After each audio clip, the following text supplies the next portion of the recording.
SummerSlam was an eventful PLE for the Blue brand. Chelsea Green won the interim Women's Championship in a four-way ladder match. We saw the return of Kevin Owens and he became the number one contender for CM Punk's world title. And in the fallout from the PLE, we got Charlotte Flair taking on Jade Cargill. So a lot happening. But after the usual shots of backstage arrivals, Cody Rhodes made his way to the ring to kick off the show. As soon as he got the mic in hand, he demanded Randy Orton come to the ring. The Viper didn't immediately oblige, so Rhodes asked what the crowd wanted to talk about. After a couple of minutes, Punk joined him.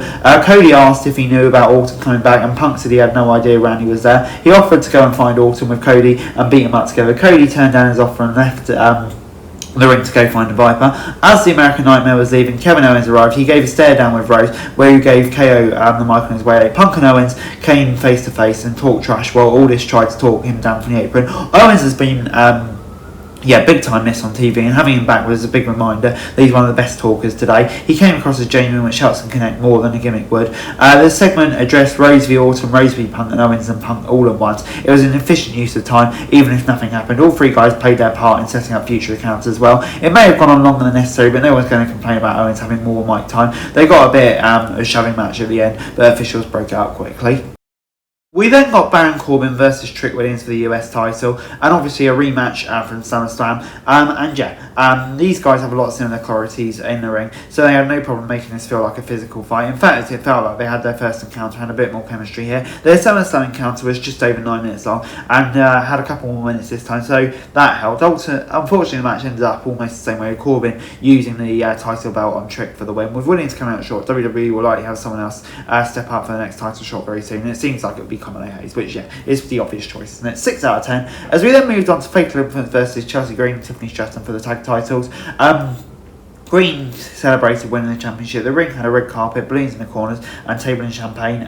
She thanked the crowd for sticking by her and credited her with winning the title. She also thanked Tiff before inviting her to the ring. Tiff said she needed to talk to Chelsea about something, but they were interrupted by Fatal Influence. Jacy Jane challenged Tiff to a US title shot, and she agreed next week if she and Green got the tag title shot right now. The celebration for Green wasn't much of a celebration, but setting up the future US title bout while also giving us a tag championship match this week, which is a nice surprise. At least Chelsea got a nice priority during her entrance. Yeah, but the crowd had fully embraced her as a babyface, and she did well in that role without feeling like a completely different person. Pairing her with Stratton was a good move, and having it take a while for their friendship to form and start. Green, Stratton and Flanagan really did a good job in the match, but Lainey Reed's inexperience really stands out when she's in the room with someone like Green. He's been doing this for years. It's not Reed's fault WWE called her out so soon, but she does seem to be improving. The match ended with Hanley and Ray retaining thanks to some help from Jane. It was a predictable ending, but it was also one that made sense. Lash Legend and Nia Jax attack Chelsea and Tiffany when it's over. It kind of seems like the obvious first feud the WWE go to now. I'm not against it. 5 out of 10. We then saw a video airing for Brock Lesnar's retirement as Alden made his way to the ring for his first segment since costing Rhodes at SummerSlam. He barely got to say anything before Rhodes ran into the ring to fight, and the Viper slid out before Cody could get to him. T's going back for a fight, but was just playing games. Rhodes said Randy owes him an explanation. Orton said he's crazy if he thinks he owes him anything. He said Rhodes asked for this, and it's the best version of Orton, and this is what this is. Much like Owens, Orton has been missed. He's been in WWE for so long, and his presence helps connect generations, and he's such a natural in the role that he can make a feud with anyone entertaining. His feud with Rhodes may feel like WWE competitive, but now that Cody doesn't have the title, WWE can do something interesting, it could be interesting to see which way it goes. It's simple but worked. Rhodes has so much history with Orton, so yeah, it feels right to go back into it. As we then moved on to Jade Cargill versus Charlotte Flair in the main event, they were at each other's throats during the 5-way ladder match at SummerSlam, blaming each other for losing. The bell rang with 14 minutes left in the show. They didn't rush to lock up right away, but once they made contact, they were fighting in control and out of the ring.